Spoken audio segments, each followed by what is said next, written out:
aš stoviu čia, jau daugiau kaip 1000 metų. Mačiau laikus, kai šioje žemėje skambėjo kalavijai. Mačiau ugnį ir tylą po jos. Mačiau žmones, kurie savo rankomis kūrė gyvenimą. Praėjo šimtmečiai.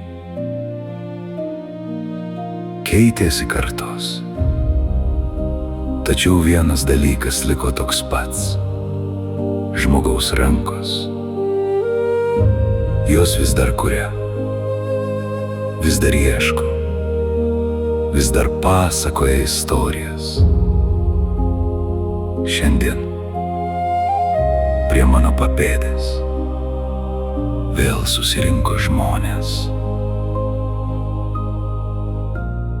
Ne kovoti, ne užkariauti, o kurti. Medis jų rankose atgyja, molis įgauna formą, linas virsta raštu, metalas suskamba naujų balsų.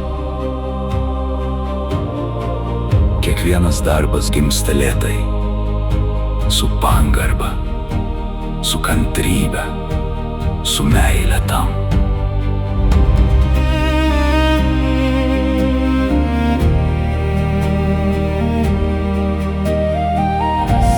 Tai istorija,